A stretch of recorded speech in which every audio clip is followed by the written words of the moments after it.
j'ai quand même l'impression que Justin Trudeau, son meilleur... En fait, il aurait dû être gouverneur général.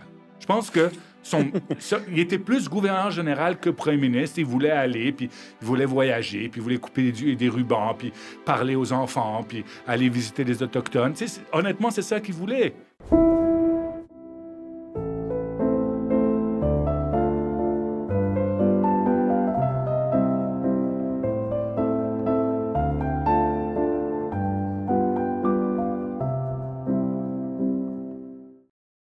Bonjour à tous. Un mot pour remercier ceux qui nous soutiennent financièrement. C'est grâce à vous que le projet fonctionne, qu'on peut continuer d'aller de l'avant, d'approcher des gens et de se projeter à long terme dans ce projet-là. Si vous voulez nous soutenir justement, vous pouvez vous abonner de façon totalement gratuite au projet, mais vous pouvez aussi vous abonner sur Patreon, également sur YouTube. Il y a 2 options qui s'offrent à vous. Patreon, le lien est dans la description. YouTube, vous allez juste en bas comme ça parce que vous êtes abonné, mais vous avez aussi rejoindre, se joindre. Vous pesez là-dessus et dans les 2 cas, ça vous donne accès aux épisodes 3 semaines d'avance sans publicité ainsi qu'à du contenu exclusif. Sinon, à mardi prochain. Merci. Bonjour à tous, bienvenue à un nouvel épisode d'Il reste du monde. Aujourd'hui, on reçoit Rodolphe Husny. Là, il faut que tu mettes un... Ça dépend. En français, c'est Husny. En anglais, je dis Husny. Parce que moi, à Cube, je disais Husny. Puis il y a quelqu'un qui m'a demandé qui m'a dit, je pense que c'est pas comme ça qu'il faut dire. Non, les deux marchent. Comment ça va, Rodolphe? Bien, merci. Ouais, écoute, on se racontait des histoires avant qu'on commence. Puis tu m'as dit, arrête-toi, on va aller. Oui, tu me racontais parce que tu mangeais un bonbon. Puis là, tu disais, il faut que je le mange avant parce que sinon, je vais ressembler à Paul Martin. C'est quoi? Écoute, il y a une histoire qu'on m'a racontée. Paul Martin, je ne sais plus si c'était 2004 ou 2006, débat des chefs. Juste avant le début du débat, là, ça veut dire quand la caméra va arriver rouge, il s'est renversé son verre d'eau sur lui et là, boum, la caméra est arrivée puis il y avait une face complètement surprise au début. Il était un peu désarçonné, c'est parce qu'il venait de se renverser son verre d'eau sur son pantalon et il devait faire semblant de rien. Merde, puis Andrew Scheer, il est arrivé un truc... Andrew Scheer, c'était complètement différent. On a toujours parlé de ce fameux débat TVA, mais où il a raté, bien évidemment, toute la question sur l'avortement et tout ça. Mais parce que juste avant le débat TVA, puis j'étais là, donc je peux le raconter, il y avait eu cette histoire sur la nationalité américaine de Andrew Scheer. Et le Globe and Mail avait appelé juste avant ça pour dire, est-ce que c'est vrai que Andrew Scheer a la double nationalité? Et honnêtement, nous, dans son équipe, certains membres de son équipe, on ne savait pas ça. Donc, on était comme un peu en train de préparer une réponse et tout ça.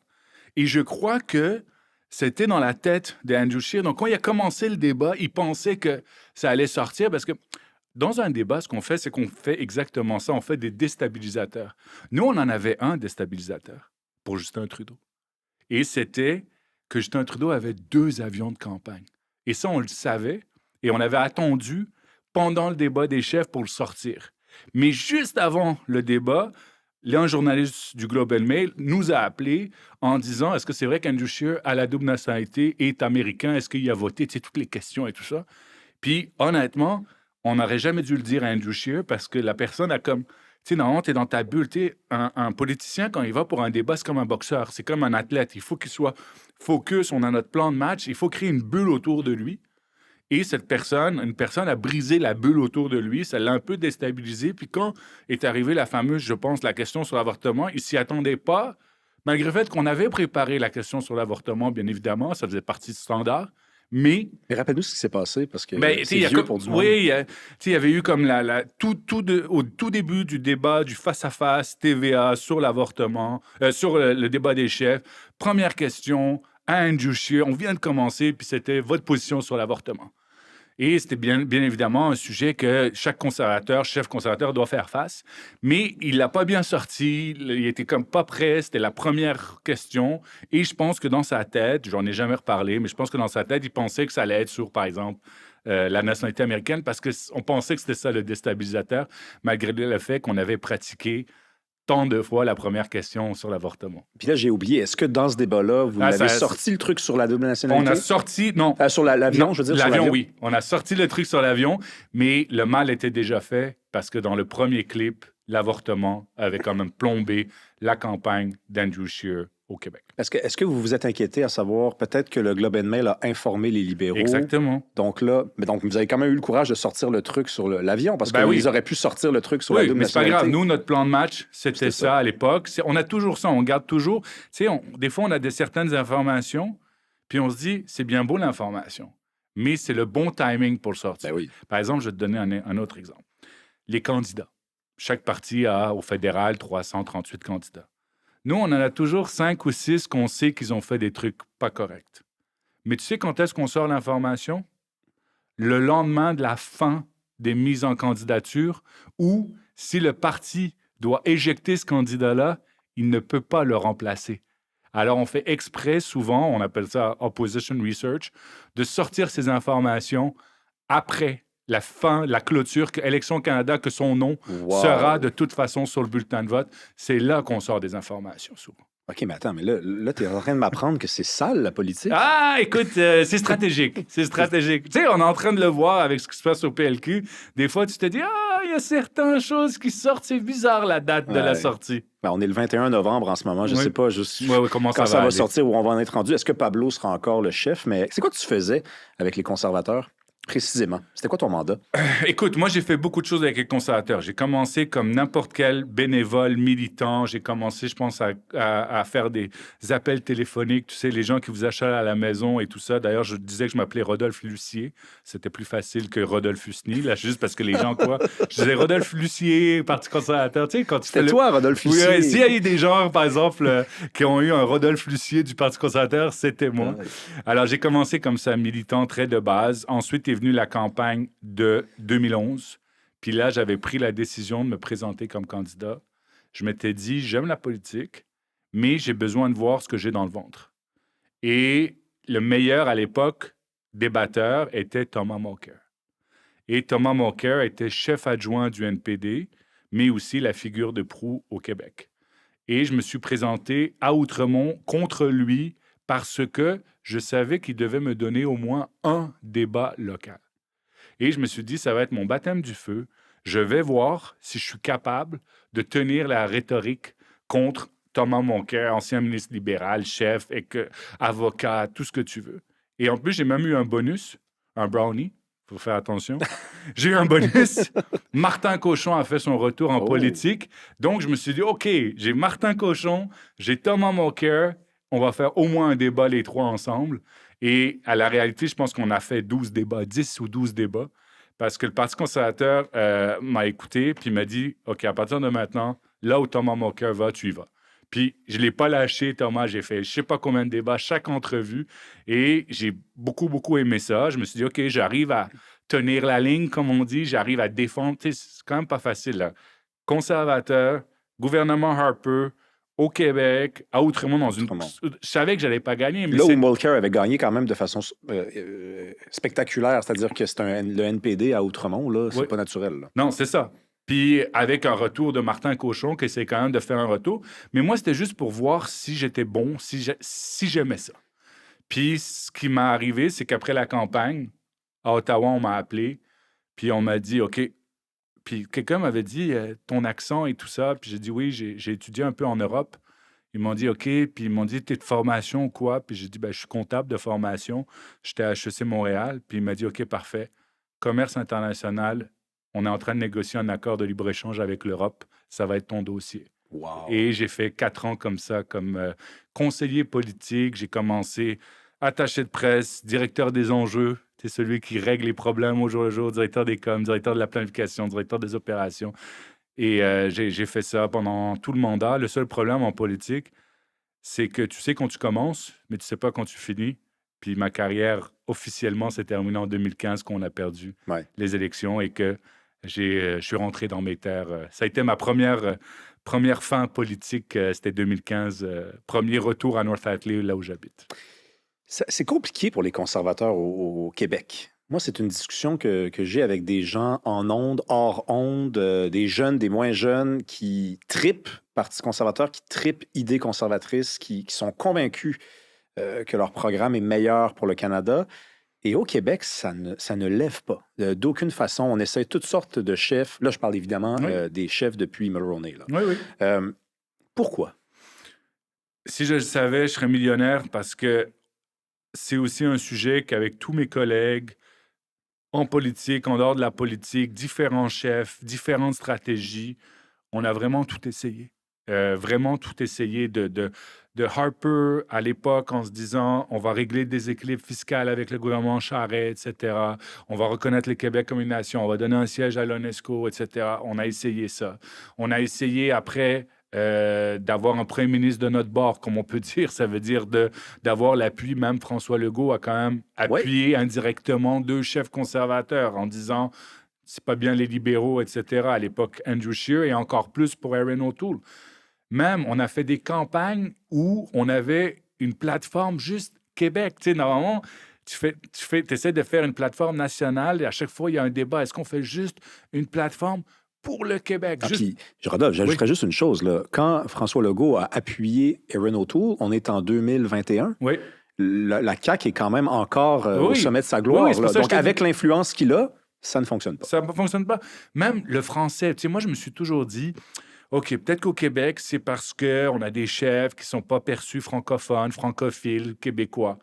Puis là, je me suis dit, regarde la dernière élection, Pierre Poilievre est quand même le plus francophone des chefs à cette dernière élection, contre Mark Carney, par exemple.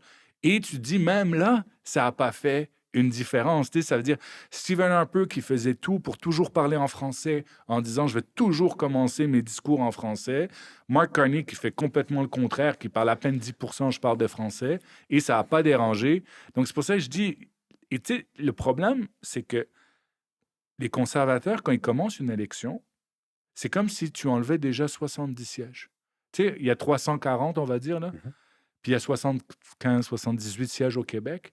Ben, tu sais que tu peux en enlever 60 que tu n'auras pas. Donc, tu n'as même pas commencé la course, tu n'as pas commencé l'élection. Les libéraux, eux, ils essayent d'arriver à 340. Nous, on en enlève déjà 60, donc on est à 280. Puis de ces 280, il faut qu'on arrive à gagner une majorité à 172.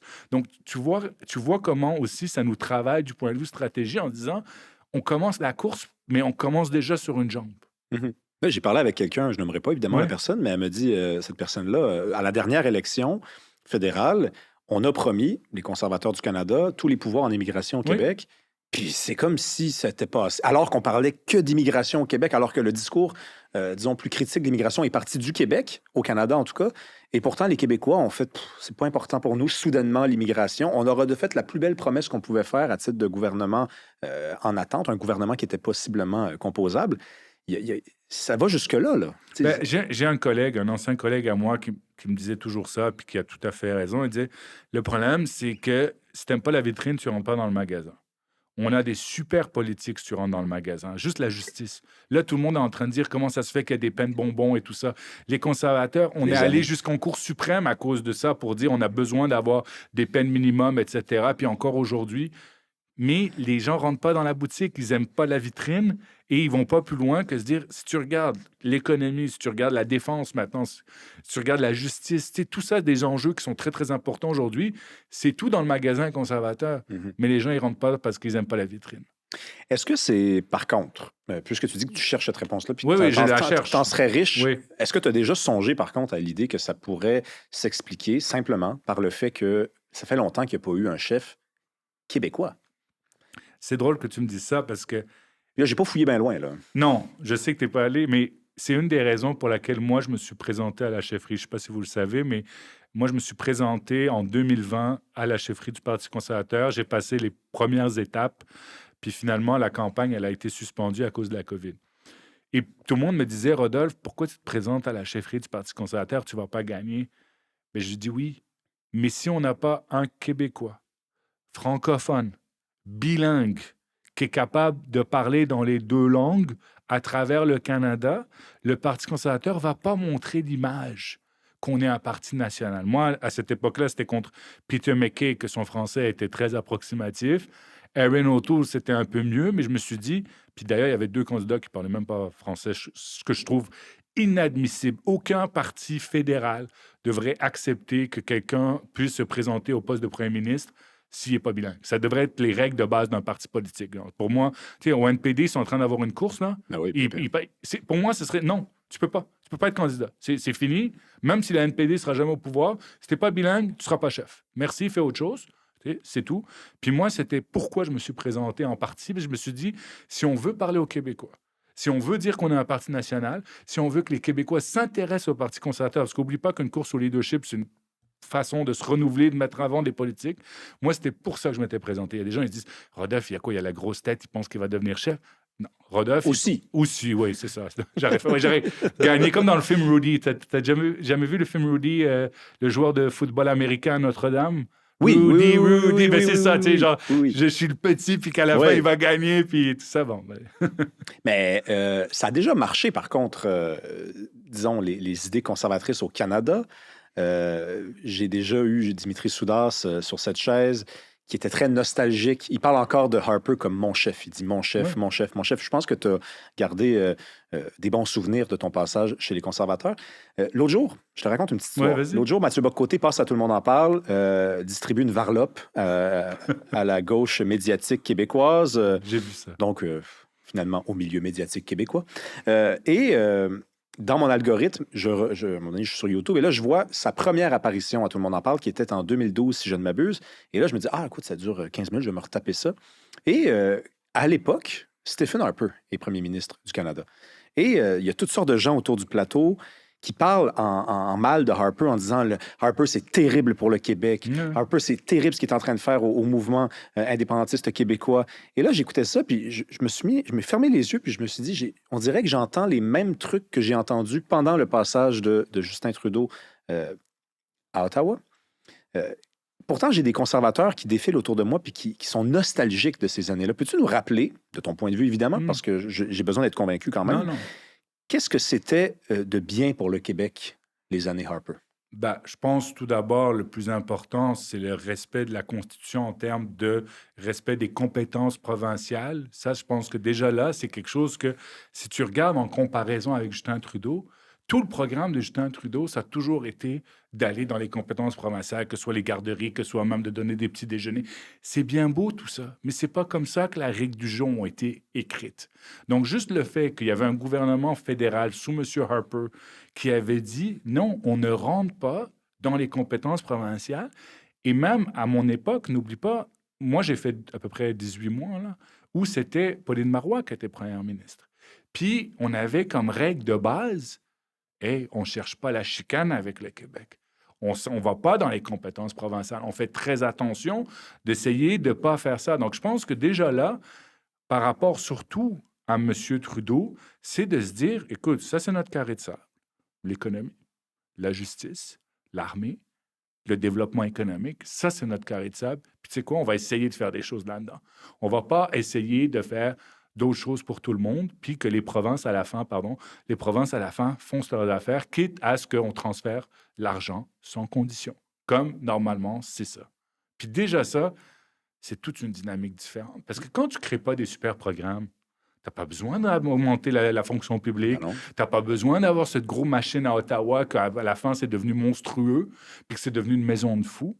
Parce qu'actuellement, aujourd'hui, Ottawa, je te le dis, c'est une maison de fous. Les ministères sont devenus gigantesques. Ils savent plus ce qu'ils font, ils savent plus ce qu'ils gèrent. On est rendu dans un... Écoute, l'Agence du revenu, c'est juste un exemple, mais juste le ministère de l'Industrie, tous les programmes de subvention, tu comprends plus rien. Affaires mondiales, Canada. Non, mais c'est comme, au bout d'un moment, rester dans notre carré de sable. Puis Harper disait ça. Il disait, on a un carré de sable, même à l'intérieur de notre famille conservatrice, on reste dans notre carré de sable. Puis le carré de sable en soi, auquel il se limitait, c'était suffisamment de travail. Oui. C'est-à-dire que des fois, c'est ça qui m'étonne un peu avec les libéraux, qui ont la réputation depuis 1867 d'être plus interventionnistes, de vouloir plus se réapproprier des pouvoirs qui ne lui sont pas offerts par la Constitution.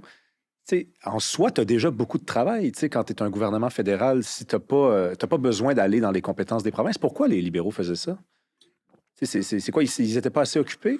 Je sais pas. Power trip? Je sais pas. Puis même tu sais, moi, ce que j'aimais du premier ministre Harper, puis ce que je respectais énormément aussi du premier ministre, c'était son éthique de travail, c'était le fait qu'il les mangeait, les dossiers.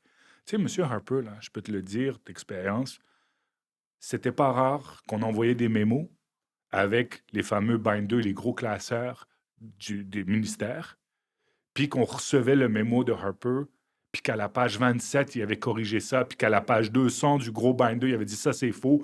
On le savait qu'il fallait faire très attention, qu'il lisait tout, qu'il savait et qu'il était en plein contrôle de ses dossiers. Il n'y avait pas genre, non, non. C'est pour ça que je te dis qu'on... C'était pas quelqu'un qui faisait ça à sa place. Non, puis ça non, non, donnait- non. Ça veut dire, il Ça, lisait, puis il nous faisait. Donc, même nous, en tant que conseillers politiques, même les fonctionnaires.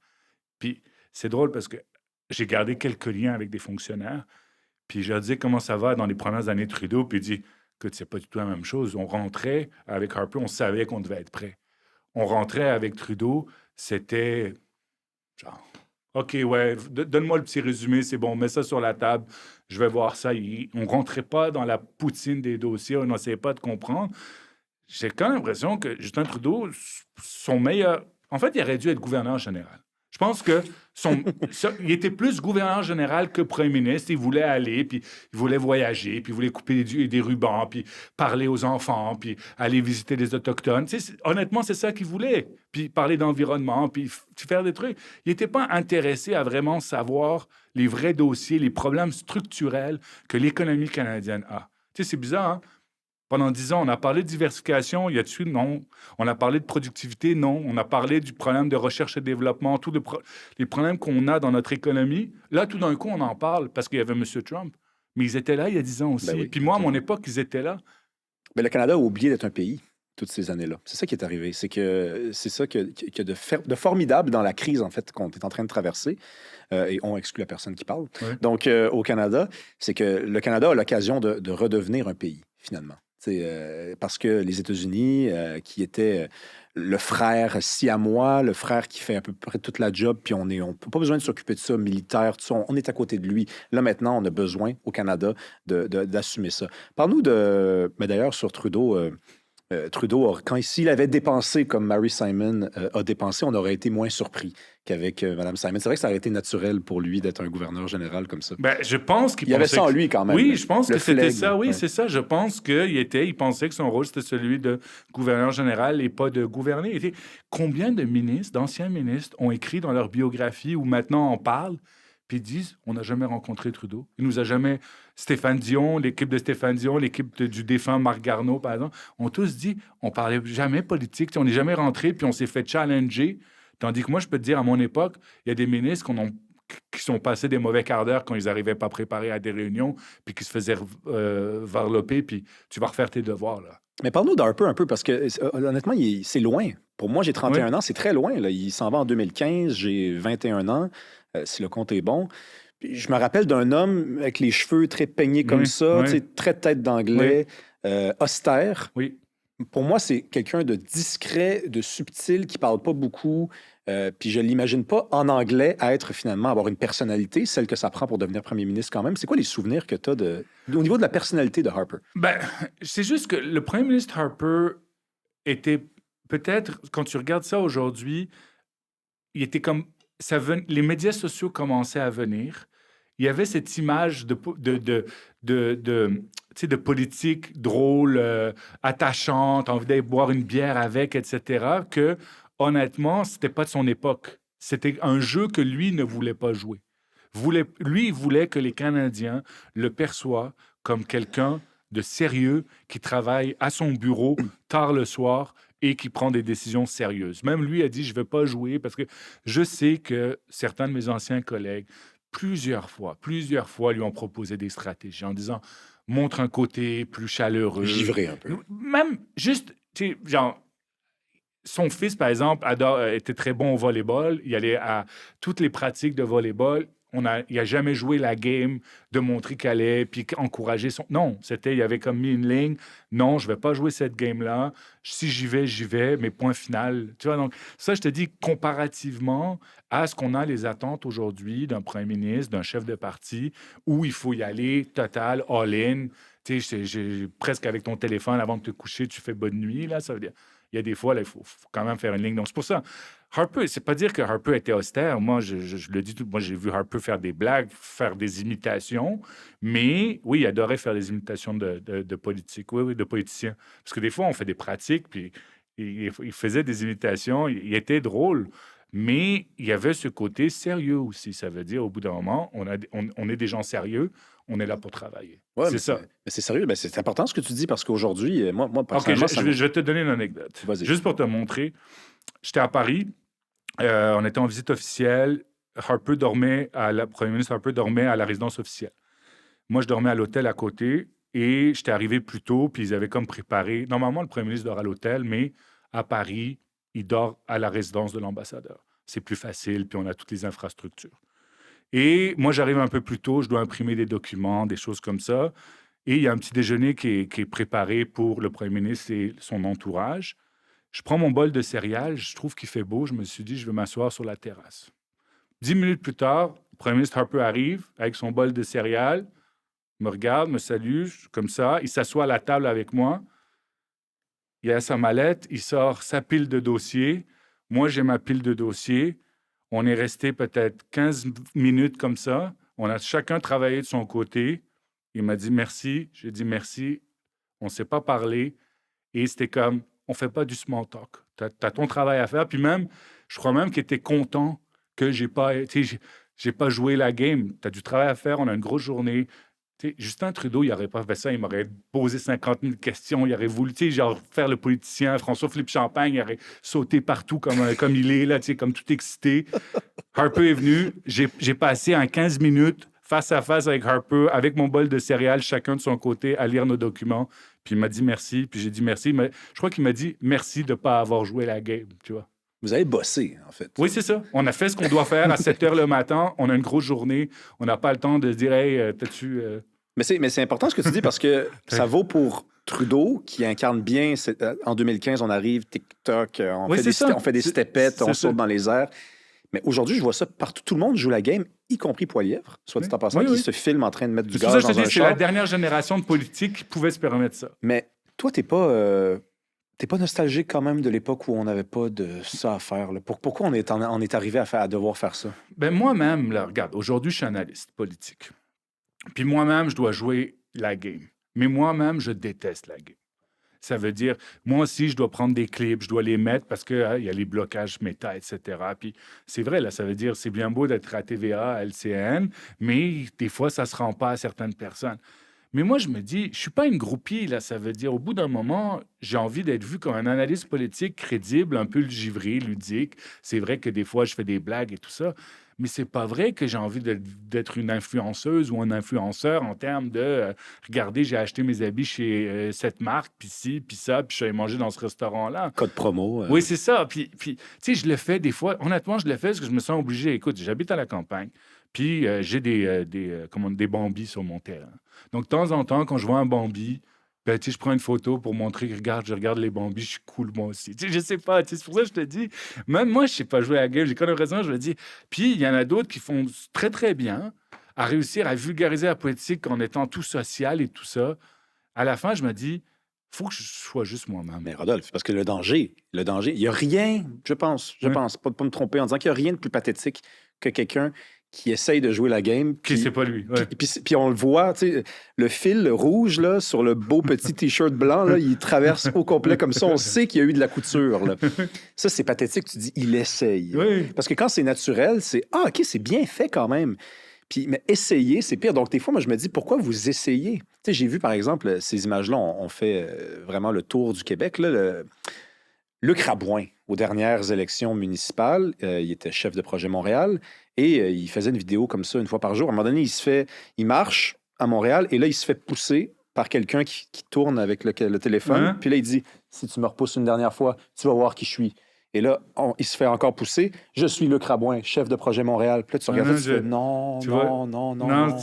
Moi, cringe, les Anglais disent. Moi, je suis resté buggé à la vidéo de Dominique Anglade qui danse avant le débat. C'était terrible. Ça, c'était... J'ai regardé ça, puis j'ai comme dit, OK, elle a déjà perdu le débat pour moi. Puis il y a des gens qui disent, ah, c'est super, regarde ce côté, elle est... Je suis comme, non, j'ai pas envie de voter.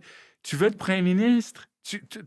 Ton application, là, ta job, c'est de t'appliquer pour devenir premier ministre, pas pour faire une petite chorégraphie, là. Ah oui, tout à fait. Qu'est-ce qu'il pensait, Harper, Parce qu'on dit souvent, Harper, il a gagné sans le Québec. Oui. Ça, c'est une phrase qu'on entend souvent. Oui. Il a gagné sans le Québec. En ce moment, je te l'ai dit tantôt, je parle avec des conservateurs qui n'ont pas gagné ni au Canada, mais ils n'ont pas gagné le Québec, ça, c'est sûr. Et on me dit, on va continuer de se battre pour le Québec. Oui. Puis là, je leur dis, vraiment, vous avez pas, ça serait pas plus payant pour vous de laisser tomber le Québec, puis peut-être d'aller de chercher un vote qui n'est pas, disons, complètement juste interpellé par le fait que le Québec soit mis de côté, mais peut-être qu'effectivement, en laissant tomber le Québec, on peut peut-être aller capitaliser le vote ailleurs. Comment Harper, prenons Harper, on prendra les autres après, Oui. a vécu de gagner sans le Québec? Comment il a vécu ça? Ben, pas bien, parce que, écoute, c'est paradoxal, parce que je te mets en contexte. 2011, après 2 mandats minoritaires, il devient finalement majoritaire. Mais il fait son score le plus bas au Québec. Fast forward, 2015, il perd le gouvernement, il fait son meilleur score au Québec avec 12 députés. Donc, tu te dis, c'est quand même paradoxal, mais le problème de l'équation que tu viens de faire, c'est que c'est vrai qu'il a pu gagner sans le Québec. Mais pourquoi? Parce que le NPD était si fort. Actuellement, le problème du Parti conservateur, et oublions le Québec juste un instant, c'est que le Parti conservateur ne peut plus être au pouvoir s'il n'y a pas un NPD fort. Parce qu'il faut que ça siphonne juste, c'est mathématique. Ouais. Oublie tout. Tu peux faire n'importe quelle stratégie, puis n'importe quel chef, il y a une question de mathématiques. Et quand tu vois que le NPD s'effondre, tu vois que les libéraux sont là d'être garantis. Comme les libéraux ont été garantis d'être au pouvoir quand le Parti conservateur était divisé, de 93 jusqu'à la fusion, quand il y avait le Reform. C'était Jean Chrétien, là, oui, Jean Chrétien était super, puis il a gagné tout rond, mais parce qu'il y avait un Parti conservateur séparé. Ben oui. Mais le problème, c'est le NPD. C'est pour ça que je te dis, oui, il y a un problème au Québec, mais il y a aussi un problème du NPD. Puis c'est difficile, toi, en tant que stratège, de te... Tu sais, même moi, là, quand je regardais, que ce soit Pierre Poilievre, que ce soit Aaron O'Toole, des fois, je sais comme, arrêtez de taper sur Jack Meeting, là. On a besoin de lui. Oui, il est ridicule, Jack Mead, puis lui, c'était pas un politicien, c'était un coach de vie, là. Je pense que c'est Philippe Léger qui a dit ça une fois dans une chronique, puis j'ai applaudi, là, tu sais, tu le voyais sur TikTok. Écoute, il y a 3 millions de personnes sur TikTok, il n'y a même pas 300 000 votes, là, tu sais, tu te dis, c'est quoi ton objectif? C'est-tu d'avoir des votes ou d'être... Ouais. Bon. Alors, juste pour faire une histoire courte, puis moi, des fois, je disais, on peut-tu se relaxer sur Jack Mead? On en a besoin, là. Ça te fait du bien, tu as bien défoncé Jack Mead, OK, ben, tu vas perdre l'élection. Tu as besoin de le mousser un tout petit peu aussi. Ah, mais c'est intéressant ça, parce qu'effectivement, puis c'est peut-être pour ça d'ailleurs que les conservateurs ne feront pas en sorte de déclencher des élections en votant contre un budget ou en tout cas en votant contre un vote de confiance si le NPD n'a pas un chef. Aussi. Hein? Mais on l'entend pas beaucoup, ça, dans le paysage ça, je vais te médiatique. le dire honnêtement, puis c'est drôle parce que tout le monde dit, OK, Rodolphe, tu es d'allégeance conservatrice, donc tu critiques jamais les conservateurs. Moi, j'ai trouvé que c'était lamentable ce qu'on a vu la semaine dernière sur ce fameux vote du budget. Juste en termes de crédibilité. Ça fait des mois que tu dis que Mark Carney est pas bon, tu dis que le budget est pas bon, puis tous les conservateurs ne votent pas pour faire tomber. Au bout d'un moment, tu sais quoi, laisse le NPD être chicken. C'est fou quand même. Mais ils avaient peur que le NPD soit plus fort qu'eux, puis aille voter, donc ils ont caché 2 députés. Ouais, il y avait des députés Mais cachés. Hein? Oui, honnêtement, j'aurais jamais accepté. Au bout d'un moment, ce narratif-là, là, tu te dis, attends, t'arrêtes pas de dire, puis tu l'as laissé passer. Le NPD allait s'écrouler. Ils allaient pas le faire, à la limite, tu sais. Mais non, eux, ils ont eu peur. C'est fou. Moi, j'ai regardé ça, j'ai dit... Puis à la fin, tu sais quoi? Ben c'est ça, t'es pas d'accord, tu votes contre. Ben oui. Puis si tu vas en élection, on va en élection. Puis tu sais quoi, si Mark Carney gagne, ben à la fin, t'as gagné t'as perdu, mais t'as gardé tes principes. Moi, non, mais je me dis la même chose que toi. Puis j'ai entendu Alexandre Boulris du NPD dire, dans le fond, on a voté contre parce que personne ne veut d'une élection. Puis là, tu te dis, c'est vrai que probablement que les Canadiens, en majorité, ne veulent pas d'une autre élection, mais ils en ont peut-être besoin d'une autre. C'est-à-dire que peut-être que la dernière élection n'a pas consacré véritablement un gouvernement, n'a pas mis de l'avant un gouvernement qui représentait bien les intérêts des Canadiens. Peut-être qu'il va falloir faire des élections comme en France, où il y a toujours des élections, parce que jusqu'à ce qu'on obtienne véritablement un équilibre des forces. Moi, je ne suis pas d'accord sur un élément. On dit tout le temps que celui qui va déclencher les élections, il va avoir le poids politique puis que les Canadiens ne vont pas être contents. Ce spin-là, il reste 48 heures. Tu déclenches l'élection, les gens ne sont pas contents, puis tu sais quoi? Après 48 heures, les gens, on embarque tous dedans, puis on regarde qu'est-ce qui se passe, puis c'est comme le match de boxe est recommencé. Tu sais, c'est comme, OK, non, on veut pas. Oui, on n'en veut pas. Mais une fois que c'est parti, tout le monde embarque dedans. Donc moi, tout ce truc en disant, oh, le parti qui va déclencher une élection, il paiera un prix politique, les Canadiens ne veulent pas retourner aux urnes. Écoute, là, je crois qu'il y a des gens qui sont bien contents de voir la campagne électorale, puis de revoir un débat, etc. Puis, tu sais, toute la machine repart, là. Mhm. C'est Ben comme... oui, ben oui. Ben, c'est- c'est comme une baston, là. Oui. C'est-à-dire qu'il y en a un qui donne un premier coup de poing, puis là, après, il y a 25 personnes qui sont en train de se donner des coups de tête puis des coups de scie. On ne sait plus c'est qui a commencé ça. Oui, J'ai oui. fait plus de bastons que toi, je pense. Ah! Tu sais pas. Rodolphe, je sais pas, Je sais effectivement. pas. Rodolphe, J'avais peut-être des années dans les boîtes de nuit dans cette blague. je t'ai découvert à Radio-Canada. OK, oui. Ouais. Je t'ai découvert à Radio-Canada. Puis je me disais, bon, puisque c'est à Radio-Canada, ça doit être un mou, ça. Ça doit être un conservateur, mais tu sais, bon, très libéral, un genre de Alain Reyes. Puis j'en vois pas de flèche à Alain Reyes, mais disons, Alain Reyes est très smooth dans sa façon d'être conservateur. Et à un moment donné, j'ai commencé à t'entendre, tu sais, faire des jokes, passer des commentaires, disons, clairement dirigé vers le wokisme. Tu étais exaspéré de certains débats. Oui. Des fois, tu avais l'air en ondes un peu exaspéré Oui, de devoir oui. traiter. Et soudainement, tu as disparu de Radio-Canada. Je t'ai demandé, avant qu'on s'installe, si tu étais à l'aise de me raconter un peu ce qui est arrivé. Je sais que ça intrigue beaucoup de gens. Ben, ça m'intrigue, moi, le premier. Euh, juste pour faire un petit parallèle, parce que on est en train d'enregistrer ce balado, mais il y a toute cette saga avec Geneviève Hins, puis Marois Risky, puis mise en demeure, puis pourquoi elle a été congédiée. Peut-être moi, j'aurais dû envoyer une mise en demeure à Radio-Canada. Non, je ne l'ai pas fait. Moi, je non plus. Ça veut dire... on m'a appelé, pour être tout à fait franc, on m'a appelé au téléphone, on m'a envoyé un email en disant est-ce que tu es libre pour une conversation téléphonique? J'ai dit oui, puis on m'a appelé au téléphone, puis on m'a dit, et se remettre en contexte, ça faisait 2 ans et plus que j'étais à Radio-Canada, presque 3. J'avais participé à la création d'une nouvelle émission avec Zone Info. C'est-à-dire, j'ai même fait les pilotes avant même que cette émission vienne. C'est-à-dire, on a construit, j'ai fait partie un tout petit peu du développement de cette émission. Tu sais, au début, on me disait soit debout, soit assis. On a changé. Tu sais. Puis ensuite, finalement, on m'a appelé.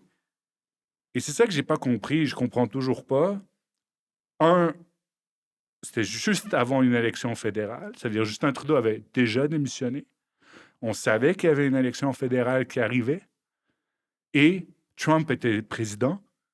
Trump, tout le côté des tarifs commençait à sortir. Et moi, je suis un ancien du commerce international où les États-Unis étaient un de mes dossiers, où j'ai travaillé sur le bois d'œuvre, où j'ai travaillé sur des négociations Canada-États-Unis. Que même à l'époque, Radio-Canada me mettait en avant à RDI Économie, à Zone Économie, je veux dire, puis à d'autres émissions en disant OK, Rodolphe, ancien du commerce international, ou Rodolphe, ancien, tu vois, du gouvernement Harper, etc. Puis là, tout d'un coup, on m'appelle, puis on me dit changement de programmation, merci, au revoir. T'as pas ce qu'il faut. Ben, je sais pas, on m'a pas donné l'explication que j'ai demandé, et ils m'ont dit officiellement, c'était changement de programmation. Mais changement de programmation, tu sais, pour nous, les analystes politiques, les élections, c'est les Jeux olympiques. Ça arrive une fois aux 4 ans, souvent, puis on se prépare. Puis moi, ça faisait 2 ans et demi que je me préparais, incluant à Radio-Canada, pour faire une campagne électorale. J'avais même écrit dans Le Devoir que je n'allais pas être candidat, parce qu'il y avait eu des rumeurs. Je me souviens, un jour, j'ai reçu un appel de Jonathan Trudeau, du 98.5, qui m'appelle. J'étais au Mexique, en vacances. Puis il m'appelle, puis il me dit « Bon, tu te présentes aux élections? » Je dis, comment ça, Jonathan? Je dis, oui, il y a des rumeurs, tu vas te présenter. Je dis, non, je ne vais pas me présenter. Je dis, peux-tu me donner 24-48 heures? Et il m'a dit, pourquoi? Je dis, ben, je vais l'écrire. Comme ça, c'est bon, là, tu n'as pas d'histoire. Puis finalement, ben, j'ai publié au Devoir, j'ai appelé le Devoir, je dis, est-ce que vous pouvez me réserver une plage? J'ai besoin de faire une petite clarification. Ils m'ont dit, OK. Puis j'ai écrit noir sur blanc dans le Devoir. Je me suis dit, bon, ça suffit, là. J'ai l'écrit dans le Devoir. Il n'y a pas plus gauchiste que le Devoir, qu'un conservateur qui dit, je me présente pas, là. Vous le lisez tous, c'est papier, c'est même pas électronique, là. Tu sais. Tu peux prendre la copie papier et marquer Rodolphe Lucier a dit, je me présente pas aux élections. Donc, tu sais, je m'étais dit. Rodolphe Lucier. Oui, Rodolphe Lucier, oui. Puis j'avais dit, c'est ça qui m'a quelque chose. Puis pour terminer avec ça, j'ai dit, OK, mon rêve, et je l'avais écrit, c'est de dire que je voulais être analyste pendant une campagne électorale. Tu sais pourquoi? J'ai été candidat. J'ai été dans ce qu'on appelle le centre d'opération, le war room d'un parti conservateur. J'ai entraîné des chefs. J'ai participé à la préparation des débats. J'ai été à une course à la chefferie. Je voulais, cette fois-là, le faire de l'autre côté. Checker quelque chose, ouais. Puis, on m'a enlevé ça, malgré le fait que j'avais un contrat. J'avais un contrat à Radcan jusqu'à la fin de l'année, jusqu'au mois de juin, incluant la campagne électorale, en me disant, tu vas être analyste pour nous. Puis j'ai vécu des bons moments à Radio-Can. Honnêtement, je vais le dire, là, il y a un moment que je vais m'en souvenir toute ma vie. Parce que je venais d'arriver en studio et Brian Mulroney, la nouvelle, il décède. La nouvelle sort. Et je suis comme, on ne sait pas, il faut changer la programmation, il faut. Bien sûr. On passe en émission spéciale, puis moi, j'étais là. Puis ils m'ont dit, Rodolphe, est-ce que tu peux parler de Brian Mulroney? J'ai dit, ben oui. Puis honnêtement, je pense que j'ai fait 25 minutes en ondes. Le temps que, je connais son histoire, je connais sa famille, je connais, ça a été chef d'un parti. Moi, je l'ai rencontré personnellement, Brian Mulroney, à plusieurs reprises. Quand j'ai commencé en politique, la première personne que j'ai rencontrée, que je suis allé luncher en one-on-one, comme on dit, c'est avec Brian Mulroney. Il m'a donné 1 heure et demie de son temps. Wow. Parce que j'ai dit, je suis un jeune, je vais aller en politique. Puis on a parlé. Donc, tout ça pour te dire, donc, j'ai un moment extraordinaire à Radio-Canada où j'ai pu parler, rappeler son parcours du petit gars de Bécomo à tout ça, que je connais toutes les histoires. Je connais toutes les histoires de Luc Lavoie qui a raconté sur Brian, etc. Alors, je vis ce moment extraordinaire à Radio-Canada où on me laisse, vas-y, Rodolphe, le temps que Jean Charest arrive, que Lucien Bouchard arrive. Puis après, on m'envoie une lettre, pas une lettre, mais incroyable. Merci Rodolphe, bravo, écoute, t'étais super. Quelques mois plus tard, merci, changement de programmation. Commerce international, on n'a plus besoin de ton expérience. Tu as été dans des campagnes, tu as été au leadership, mais tu ne vas pas couvrir la campagne. Oui, mais Rodolphe, puisque donc cette explication-là n'est pas suffisante, n'est pas appropriée, on ne l'aura pas, la vérité. Mais puisque c'est pas suffisant, moi, je propose qu'on creuse un peu. Il y a toujours des théories, voulant qu'à Radio-Canada, on trouve ça important, parce que c'est notre mandat de donner l'ensemble des points, d'offrir l'ensemble des points de vue. Donc, on va aller chercher des anciens libéraux, un ancien NPD. J'imagine que quand Gabriel Nadeau-Dubois va se retirer officiellement, il va recevoir un appel, si ce n'est pas déjà fait.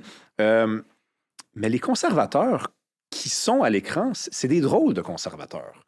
C'est des drôles de conservateurs jusqu'à ce que on ait la preuve que quand on en avait un qui n'était pas un drôle de conservateur, qui est un vrai conservateur, ben là, finalement, il disparaît. Jacinthe Evarel, c'est un peu le même principe. Jacinthe Evarel, elle ne faisait pas de quartier. Tu ne semblais pas en faire non plus.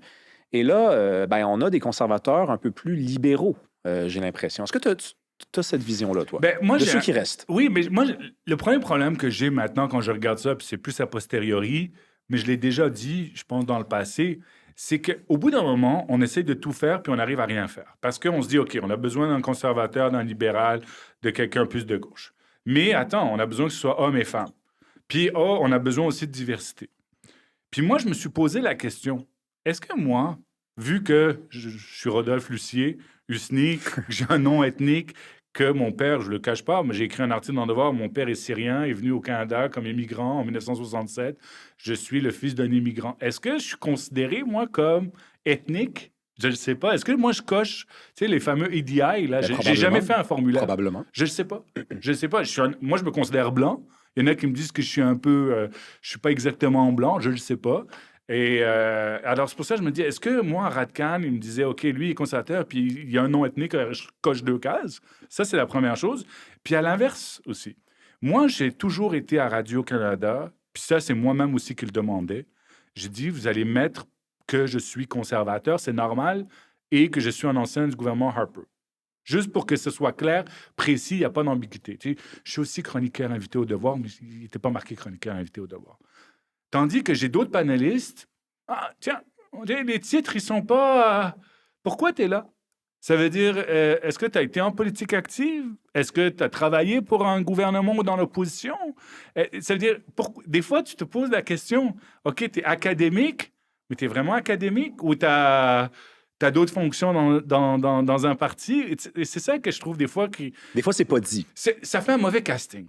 Ça fait un mauvais casting, puis moi, des fois aussi, on me l'a reproché. On me l'a reproché que des fois, j'étais trop dur ou que j'étais trop cassant. Mais j'ai dit, si vous me mettez, moi, avec quelqu'un d'extrême gauche à côté de moi qui dit n'importe quoi, je peux pas rester puis sourire, là. C'est aussi ma réputation parce que tu connais l'expression, qui ne dit mot consent. C'est pas vrai que je vais réussir à sourire à côté de quelqu'un qui me raconte des trucs sur le néocolonialisme et l'impérialisme canadien puis qu'il faut fermer les prisons.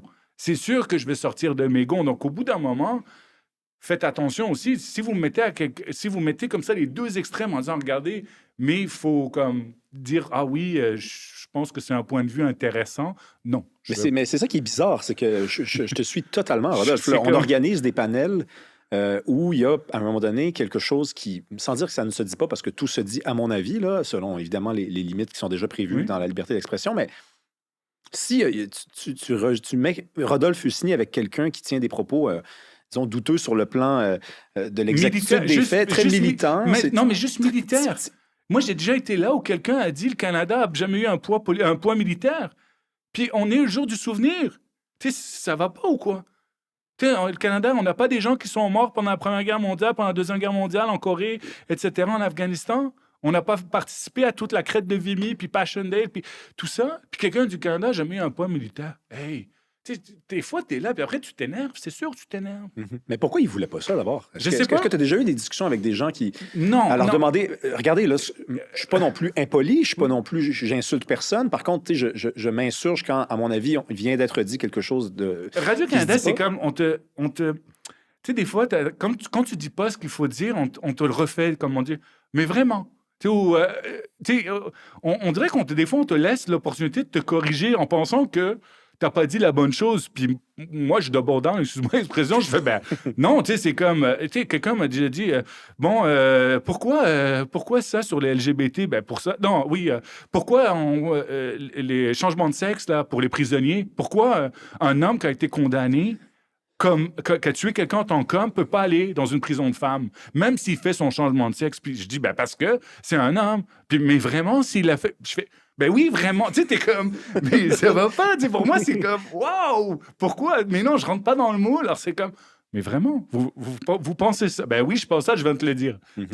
Mais ça engendre, et chez les gens qui travaillent dans le milieu, et chez monsieur, madame, tout le monde qui ne travaille pas dans le milieu, une frustration parce que ça se voit, ça s'entend, ça se lit.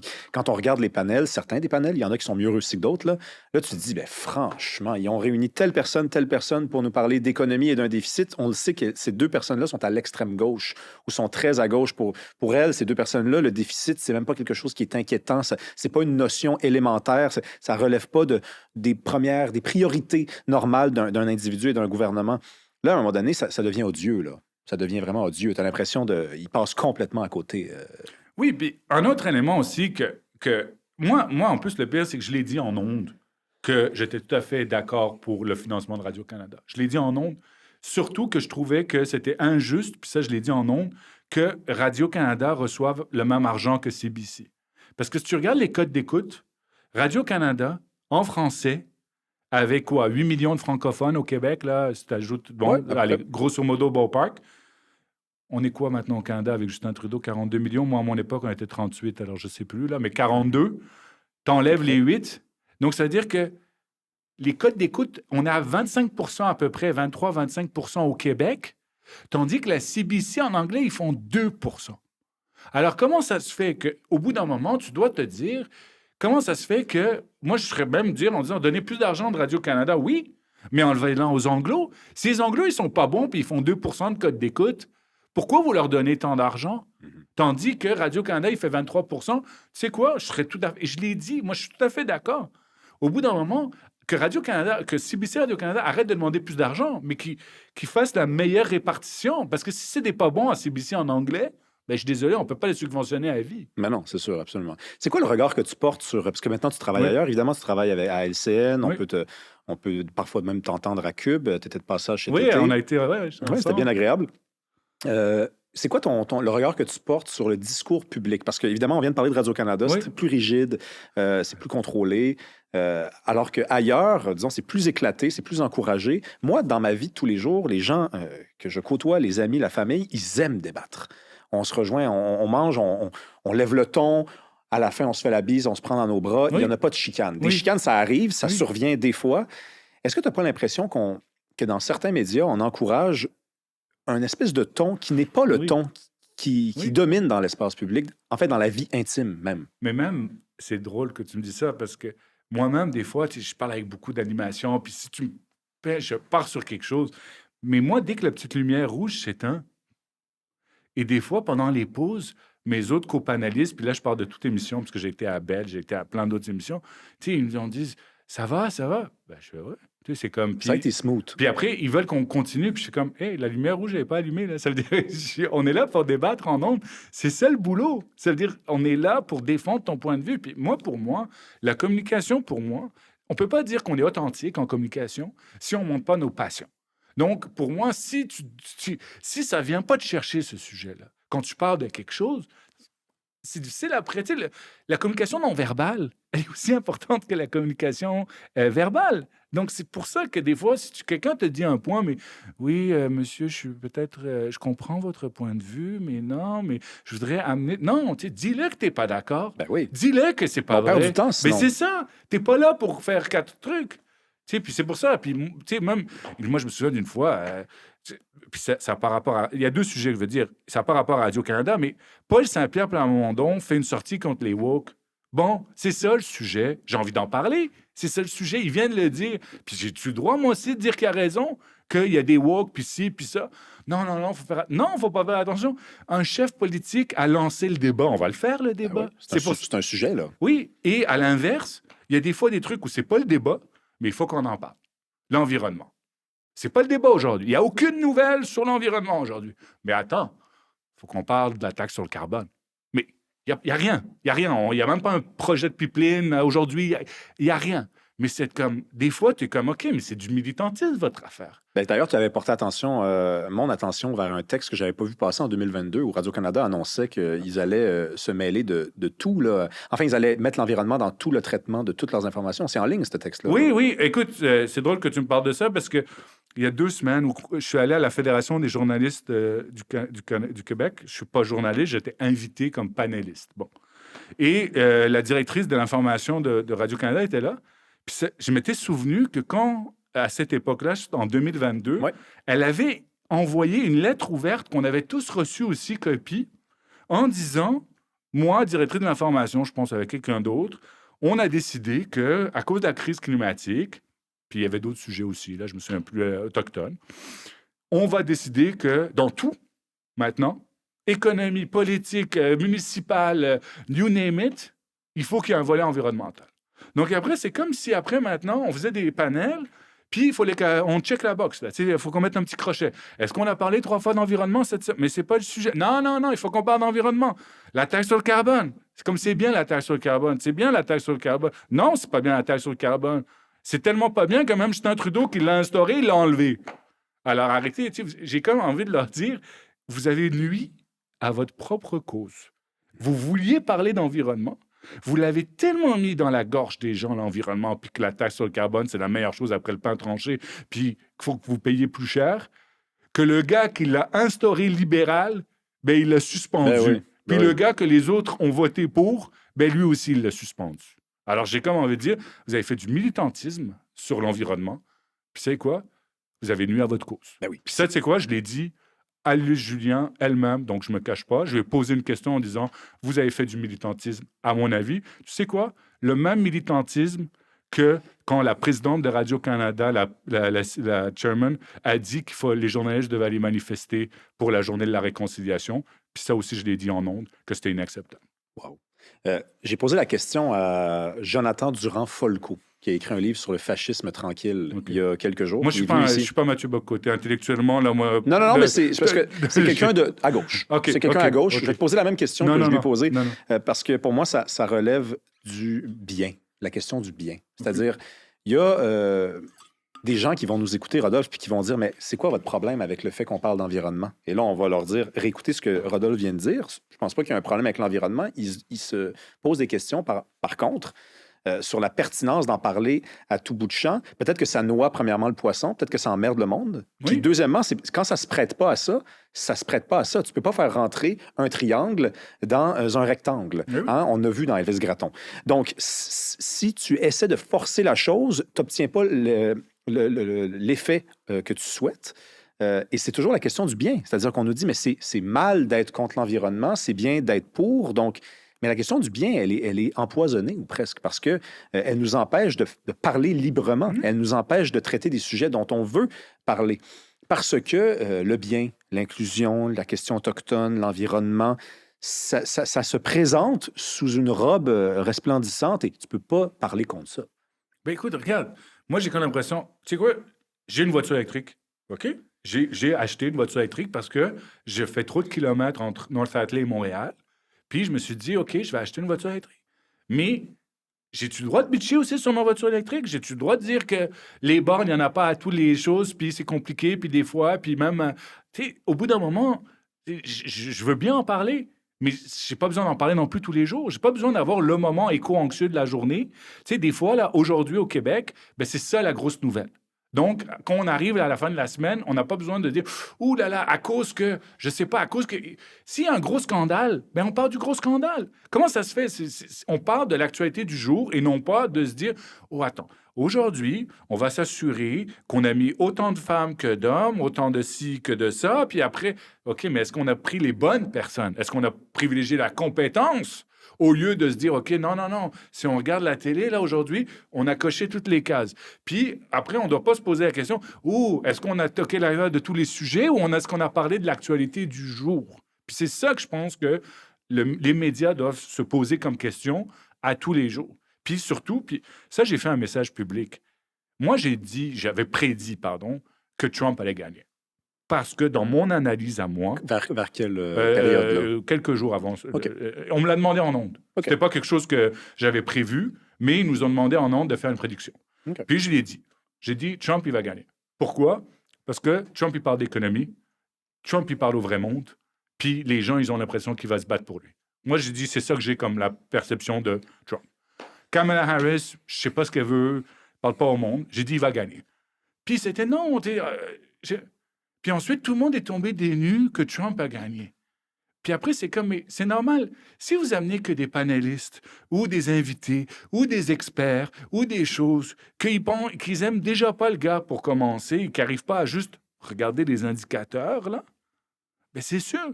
Je vais te donner un autre exemple pour terminer. Tout le monde pense que si tu es immigrant, ben tu es pour l'immigration. Ben, tu sais quoi, je vais vous réveiller tout le monde, là. Souvent, dans des focus groups, si tu fais des focus groups, ceux qui veulent qu'il y ait moins d'immigration, ben, ça vient d'immigrants eux-mêmes. Parce qu'ils savent qu'il y a de l'abus. Parce qu'ils savent qu'eux, ils ont respecté les règles, puis il y en a d'autres qui ne respectent pas les règles. Ça les énerve plus. Donc, il faut arrêter de croire que, tu vois, tu prends les choses en fonction de clichés. Trump, tu sais, quand il a insulté, je me souviens plus les Hispaniques ou les Portoricains, tout le monde dit « Ah, ça va le faire mal ». Non, c'est pas vrai. Il y a des Hispaniques qui votent pour Trump. Il y a des Noirs qui votent pour Trump. C'est pas vrai que si t'es noir, tu vas voter pour Kamala Harris.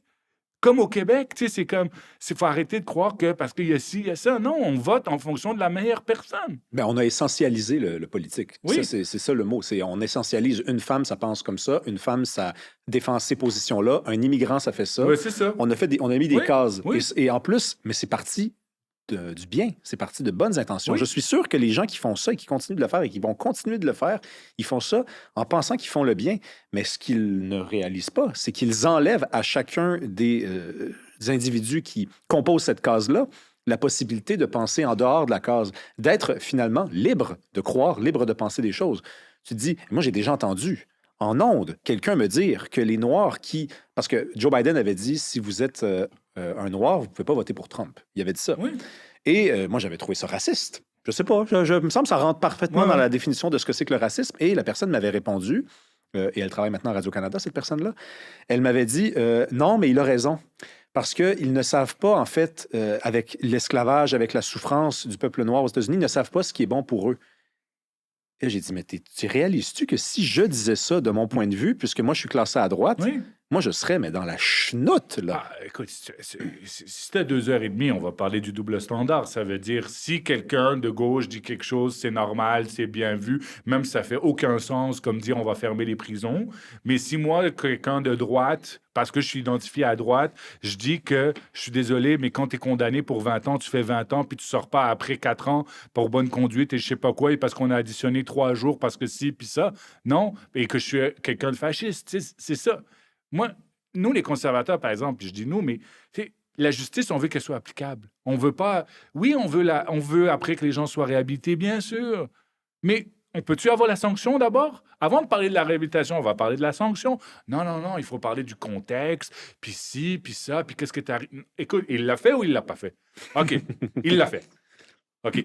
Après, on parlera du contexte. Mais on ne parle pas du contexte avant de il l'a fait ou il ne l'a pas fait. OK? C'est ça. OK. Après, si tu veux me trouver des raisons, peut-être, mais il l'a fait. Sens-tu que le vent tourne? C'est-à-dire, moi, bon, je suis pas américain, j'ai pas voté à la dernière élection. Si j'avais eu le choix, c'est hors du champ de l'intérêt. Mais j'ai eu l'impression qu'il y avait peut-être quelque chose comme une révolution culturelle. Il y avait une guerre culturelle, elle est encore en cours. Je veux dire, Charlie Kirk s'est fait assassiner pour ses idées-là. Hein? Ayons pas peur de le dire.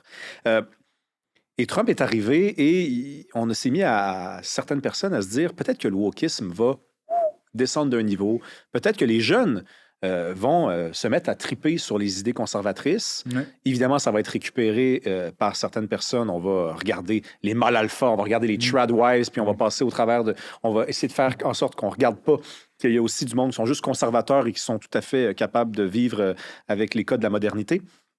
Est-ce que tu sens qu'il y a quelque chose qui est en train de changer? Parlons de la jeunesse, par exemple. Est-ce que la jeunesse est en train de peut-être retrouver un certain sens de la raison? Et je ne dis pas que le conservatisme, c'est la raison, mais je pense que le wokisme, c'est l'extrême. Alors, sans dire que les jeunes deviennent d'extrême droite, est-ce qu'il n'y a pas un retour du balancier?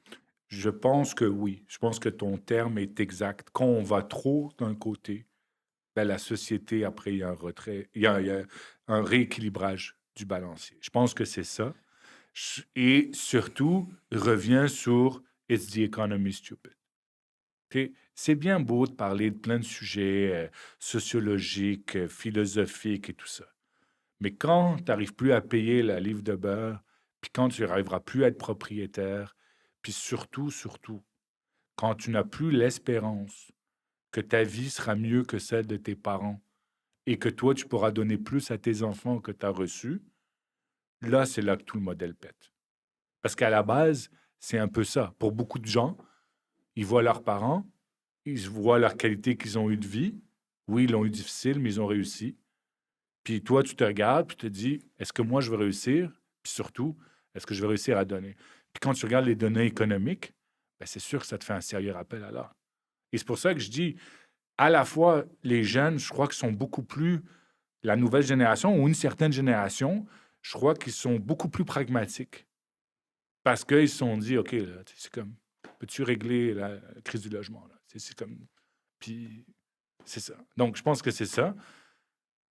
Même peut-être même pour la souveraineté. Je ne sais pas actuellement les données. Il y en a qui disent que c'est le cas. Ils se contredisent un peu. C'est pour ça que je te dis, j'ai pas envie de faire de trucs, mais je pense que oui. Puis je pense qu'il y a des sujets maintenant que les jeunes, ça les intéresse pas, puis que c'est des débats de philosophes académiques, sociologues pour des trucs que eux, pour eux, ils sont comme, tu sais quoi, tu reviens à la liberté de base en disant, il peut-tu faire ce qu'il veut, mais qu'il m'impose pas quelque chose. C'est-à-dire que les discussions tirées par les cheveux, c'est un luxe qu'une société peut s'offrir. Oui, c'est-à-dire quand tu as la base, oui. maintenant jason. Jason du sexe des anges, jason de ça, de ça. Mais si on n'est pas capable de se loger, Oui. si j'ai vu un gars faire une vidéo là, virale, il vient d'aller à l'épicerie s'acheter 2 boîtes de céréales puis 2 litres de lait, puis il dit ça m'a coûté 30 pièces. Il dit 30 pièces. Il dit moi j'ai 19 ans, je travaille au salaire minimum, je gagne 15 pièces de l'heure, c'est 2 heures de travail, merde, pour 2 boîtes de céréales. Bon après je sais pas quelle céréales il s'est acheté exactement là, mais c'est vrai que ça s'est rendu 7-8 pièces une boîte de céréales chez Métro. Donc peut-être effectivement qu'après s'être aventuré dans les débats stratosphériques, mais s'être rendu compte que la base n'était pas réglée, on retourne effectivement à la base. Rodolphe, je t'ai appelé pour t'inviter au balado. J'ai trouvé ton numéro de téléphone, c'est le 514. Non, je t'ai appelé, donc tu as répondu. Et tu étais quelque part quand je t'ai appelé. Puis tu m'as dit, je peux-tu te rappeler parce que je suis à l'hôpital? Et je t'ai dit, OK, il n'y a rien de grave. Et là, tu m'as annoncé quelque chose. Moi, je ne dis à personne parce que bon, j'ai des principes dans la vie. Mais tu m'as dit que tu aurais aimé peut-être en parler. Qu'est-ce qui t'est arrivé? Ben, quand tu m'as appelé pour ce balado, puis m'en parler, oui, j'étais à l'hôpital, je faisais une prise de sang. Et la date aujourd'hui, à peu près, de notre balado, il y a exactement un an, à peu près à cette date-ci, la fin novembre, début décembre, j'ai reçu un diagnostic de cancer. J'avais 42 ans, j'en ai 43. Puis quand, à 42 ans, Tu n'as jamais eu de problème de santé, tu t'es jamais cassé une jambe, tu n'as jamais passé une nuit à l'hôpital, tu n'as pas de médecin de famille, que tu sentais qu'il y avait quelque chose qui tournait pas rond en toi, mais tu as dit c'est la fatigue, c'est le changement d'heure, ça va mieux aller à Noël. Puis qu'on t'appelle, puis qu'on te dit où tu es, on t'envoie une ambulance, il faut que tu viennes à l'hôpital tout de suite. Euh, Ça te fait un choc et un an plus tard, je me suis dit, il faudrait peut-être que j'en parle. Et quand tu m'as appelé, je me suis dit, c'est peut-être l'occasion d'en parler pour plusieurs raisons. La première, c'est que j'ai été touché par Richard Martineau qui a parlé de sa maladie. J'ai aussi vu dans les dernières semaines cette statistique que au Québec, on s'attend à avoir plus de cancers et que les cancers maintenant frappent les gens plus jeunes. Puis après, je me suis dit, je suis pas honnête avec nos auditeurs parce que ça fait depuis que j'ai eu mon diagnostic de cancer et que j'ai été traité que j'ai continué à faire de la télé, j'ai continué à faire de la radio. En fait, je me suis battu pour continuer parce que, pour plusieurs raisons. Puis après, je me dis, mais c'est bizarre, tu parles de la santé, je parle de la réforme du B, je parle de tout ça, mais je suis moi-même dans le système. Tu sais, j'ai réalisé ça ces derniers mois. Il y a des gens qui me reconnaissent, qui m'ont reconnu quand j'étais en chimio, qui me parlent, puis ils savent que je suis à TVA. Puis après, ils me voient l'après-midi, tu sais, ils me voient le matin en chimio, puis ils me voient l'après-midi, puis je dis, tu sais, même eux trouvaient ça un peu bizarre. Puis je me suis dit, c'est vrai que c'est pas honnête. Mais d'un autre côté, je me sentais pas prêt à parler de ma maladie parce que, comme moi, mon réflexe, c'était, OK, je suis malade, je suis faible, je veux que personne ne sache. J'ai l'avantage d'habiter en région. Je peux comme m'isoler puis dealer avec ça. Puis je veux surtout pas que ça sache parce que sinon, je vais avoir l'air faible. Je vais peut-être perdre des gigs. Et ensuite, on m'a dit, tu vas devoir faire un traitement de chimio. Puis j'ai dit, OK. Puis ça tombait en même temps que la démission de Justin Trudeau.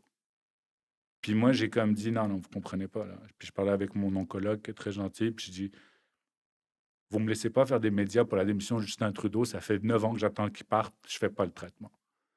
Elle a dit, OK. Puis ils ont été super gentils, puis c'est un peu ça le problème de la médecine au Québec. J'avais pas de médecin de famille.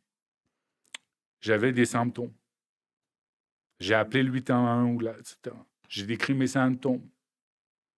Finalement, oui, rappelez dans 2 semaines si ça ne m'améliore pas, tu rappelles, on va vous trouver un rendez-vous. Puis, tu sais, entre-temps, pendant 2 mois, j'ai laissé ça passer jusqu'à temps que, bon. Alors, tout ça pour te dire que une fois que j'ai été diagnostiqué, ça a été extraordinaire, un soutien incroyable. Je suis rentré dans le système, j'ai vu tous les spécialistes, j'ai tout fait en très, très rapidement et je les remercie. Mais c'est aussi, j'ai dit à mon oncologue, il va falloir que je fasse de la télé. Il faut que je ne peux pas arrêter. Puis, tout à l'heure, je t'ai parlé de Radio Cannes. Puis ça va rester quelque chose qui me blesse parce que quand j'ai eu mon diagnostic, j'ai informé mes patrons.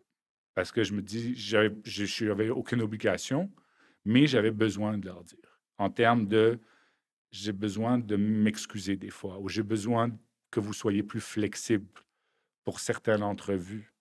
Alors, j'ai informé. Puis pas seulement à Radio Cannes, j'étais aussi à Novo, puis j'étais à Cogeco, puis à d'autres. J'ai voulu, je me suis dit, je vais être chose, mais j'ai dit, s'il vous plaît, continuez à m'appeler. Je veux le faire, j'ai besoin de le faire, ça me donne le courage. Alors, ça m'a fait plus mal que des employeurs, d'autres employeurs m'ont dit, Rodolphe, on te supporte au max, tu nous dis ce que tu as besoin, si on doit changer. Tu sais, j'ai vraiment senti ça. Puis quand à Radcan, avant une élection, on me dit changement de programmation, puis j'ai le cancer en même temps. En sachant que moi, je voulais passer à travers en continuant mes chroniques. Je comprends. Puis tu as vu que ça avait été traité d'une autre façon ailleurs. On t'a pas. Tu as vu qu'il y avait deux façons de traiter cette annonce-là que tu as faite, cette vulnérabilité-là que tu as annoncée. Il y a des gens qui ont continué de t'appeler, puis il y a des gens qui ont dit. Non, puis il y en a qui l'ont su. J'ai fait des chroniques. Écoute, je me suis fait engueuler à l'hôpital par des infirmières. J'ai fait des chroniques au téléphone en chimio.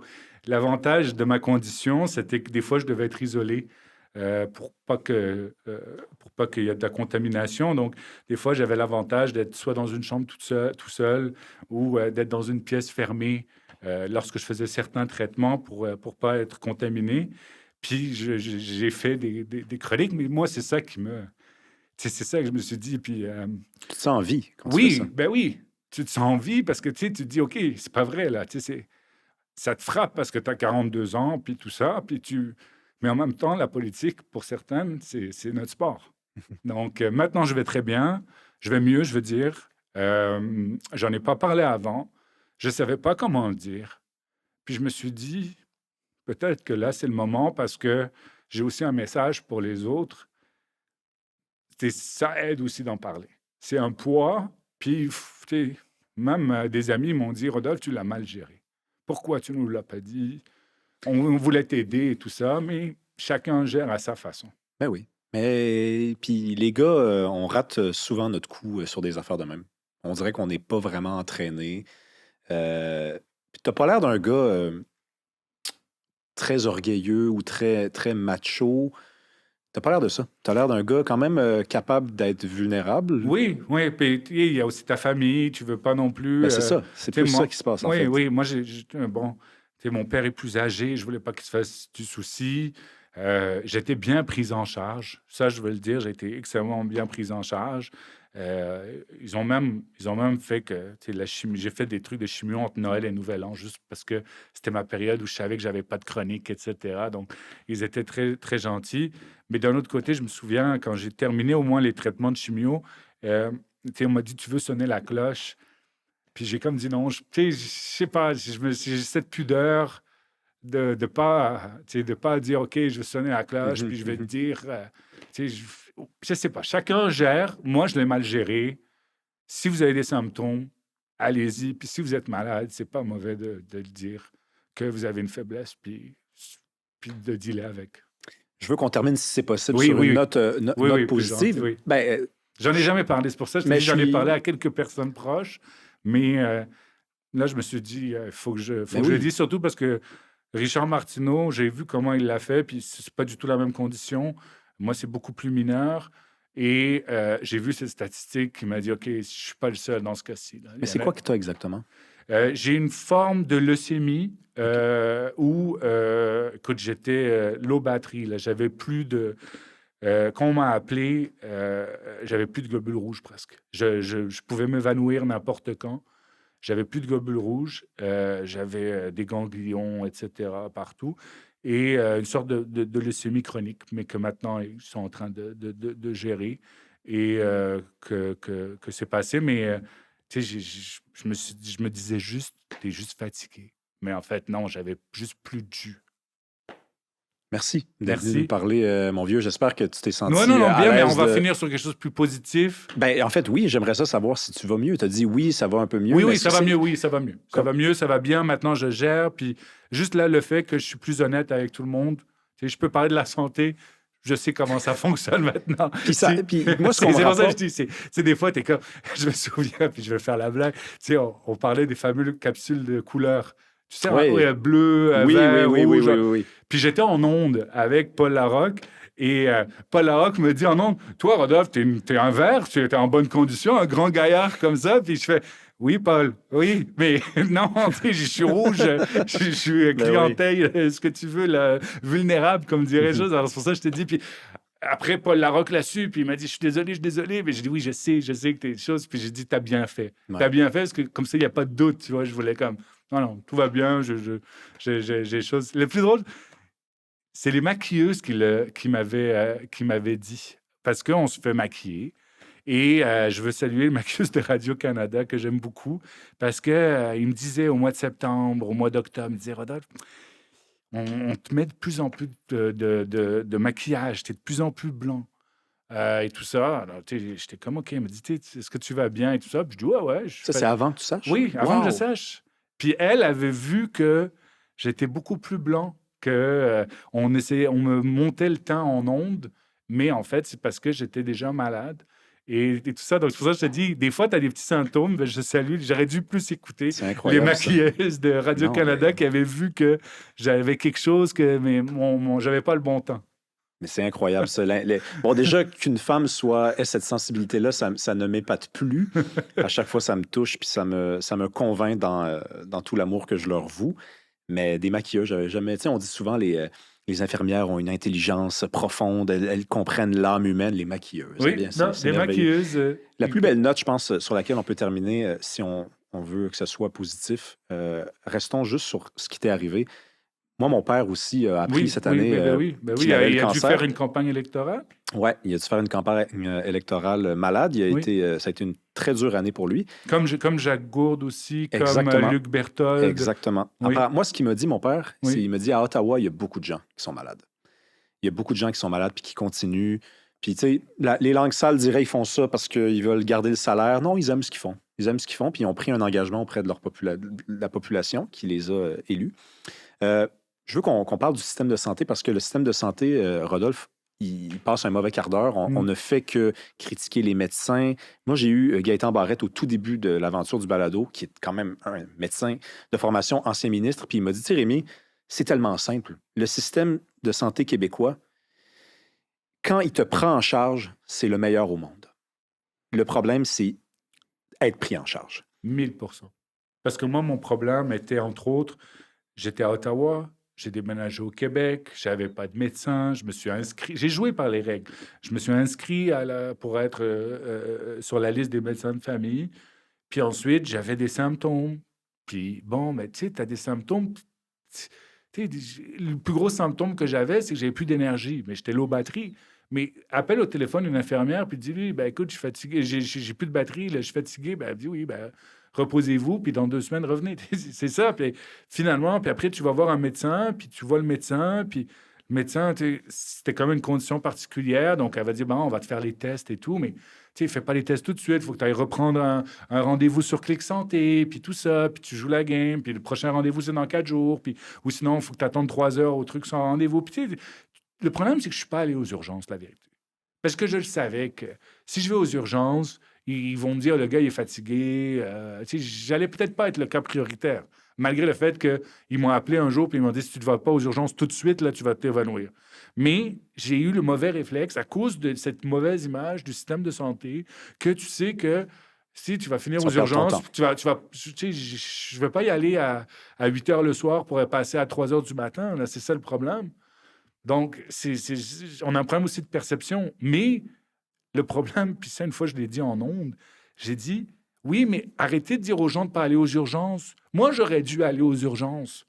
Mais on n'arrête pas de dire, oh, il y a trop de gens qui vont aux urgences. Oui, mais moi, si j'étais allé aux urgences, peut-être que j'aurais été diagnostiqué plus rapidement. Donc, ça, je te dis, il faut faire attention. Ben oui. Oui, une fois que j'ai été diagnostiqué, j'ai fait tous les scans dans la même C'est incroyable. avant midi, là. C'était comme, je suis allé là, ils m'ont scanné là, ils m'ont fait, écoute, je te dis, ils m'ont mis une grosse aiguille comme ça, j'ai fait tout, là. J'ai tout eu. Tu te sens comme Batman, Ah oui, là, oui. qui a le droit d'avoir tous ces médecins J'ai autour de eu lui. 6 internes qui sont venus parce que j'avais une condition où j'avais la rate tellement dilatée que c'était comme j'étais devenu un cas pour qu'ils viennent se pratiquer à déceler ça. Donc, t'es comme, OK, wow, là, j'avais tous les médecins possibles. Ah ouais, non, lui, là, faut vraiment regarder sa rate. Il y avait des chercheurs qui oui, venaient de l'extérieur. Oui, non, tu sais, parce que, tu sais, pour apprendre, j'étais comme, OK, allez-y, là, je suis devenu chose. Mais pour Cobaye. ça, je te dis, après, tu es comme, OK, super, là. Puis tout de suite, ils t'amènent dans une chambre. OK, parce que je pouvais avoir des infections. Donc, tu sais, c'est comme, non, je n'étais pas avec 8 personnes. Puis c'était pas tous les images que tu penses comme les invasions barbares. Là. Oui. Tu sais, mais sans rigoler, moi, j'avais jamais passé une nuit à l'hôpital. J'étais jamais allé. Pour moi, ce que je connaissais de l'hôpital, c'est les films comme les invasions barbares. Ce que je dis à la télé en disant, c'est pas le temps d'être malade aujourd'hui. Puis les gens qui disent, il y a trop de gens qui vont aux urgences, ils n'y allaient pas. C'est autre chose. C'est toute la richesse du Québec, soudainement, qui nous survient, mais quand c'est nécessaire. Oui, puis après, des gens c'est me la bonne disent, personne. après, tu sais, comment, peut-être que tu vas faire un deuxième avis à l'étranger. Tu sais, je fais comme, ben non, tu sais, je vais pas aller faire du tourisme médical. Mais Gaëtan Barrette racontait qu'il y avait des gens très, très, très, très riches qui étaient malades, qui recevaient, par exemple, un avis médical ici Oui, et qui se disaient, je vais aller voir ailleurs. oui, Ils oui. allaient dans le meilleur hôpital privé aux Oui, États-Unis. oui. Ils s'assoyaient devant le médecin, tu sais, avec le petit café, les petits biscuits. Puis là, il disait, OK, je veux juste savoir. Le médecin disait au patient, vous êtes passé par où avant d'arriver ici? Et le patient disait, ben, j'ai été à tel hôpital, j'ai été à un hôpital à Montréal. Il dit, quel hôpital à Montréal? Ah, ben, le CHUM. on ne peut pas rien faire de mieux. Oui. Et il disait ça. Il disait, écoutez, vous êtes bénis des dieux, c'est gratuit pour vous, retournez là-bas. Nous, on vient les visiter des fois parce qu'on trouve qu'ils sont formidables. Donc, il y a ça aussi, il faut le dire. Puis je trouve que ça prend beaucoup de courage que tu... Surtout que, tu sais, puis je salue les gens au CHU de Florimont parce que c'est en plus un hôpital universitaire. C'est super reconnu, le département d'hémato-oncologie. Donc, c'est pour ça que je dis, c'est comme, une fois que c'est là, puis ils ne te lâchent pas, là. Moi, chaque semaine, on m'appelle. Chaque semaine, bonjour, monsieur Lucier. Tu sais, on m'appelle chaque semaine. Puis on m'appelle, puis il va faire tes prises de sang, puis on a vos résultats, puis il m'appelle dans la journée. Même la pharmacie, maintenant, m'appelle. Tu sais, on est bon, t'es encore bon 10 jours, on te ramène des médicaments. Une fois que t'es dedans, là, ça n'arrête plus. Même des fois, il m'appelle 2 fois dans la même journée parce que, comme moi, ma zone, elle est un peu bizarre. Je suis entre Memphrey-Magog, Sherbrooke. Bon, histoire courte, j'en ai même des fois, ils m'appellent les deux. Les deux, c'est LSC parce qu'ils sont pas sûrs dans lequel je suis, parce que je suis comme juste à la limite. T'es béni. Ben, merci beaucoup. Mais non, merci à toi, Rémi. Puis si vous avez quelque chose, n'hésitez pas à consulter. Et merci pour la confiance aussi du public. Puis, écoute, moi, je suis content, finalement, que tu aies quitté Radio-Canada puis que je puisse te croiser plus régulièrement sur une base quotidienne. Il y a des vols que l'on salue, il y a des pertes que l'on salue. Merci beaucoup, Rodolphe, merci d'être venu aujourd'hui. Merci à vous d'avoir été là. C'était un super bel épisode, je pense. Si vous aimez ce qu'on fait, il y a plusieurs façons de nous aider. Vous pouvez le faire tout à fait gratuitement en vous abonnant à la chaîne, en commentant, en partageant, en parlant aussi parce que ça fonctionne vraiment, je vous le dis. Sinon, si vous voulez nous soutenir financièrement, c'est un marché que je vous propose. Vous pouvez vous abonner sur Patreon, vous pouvez vous abonner sur YouTube également. Descendez, vous allez peser sur se joindre. Qu'est-ce qui arrive à ce moment-là? Vous avez accès aux épisodes 3 semaines d'avance, sans publicité, ainsi qu'à du contenu exclusif pendant 3 mois. Il y a des épisodes qu'on garde secrets pendant 3 mois. Allez, à mardi prochain.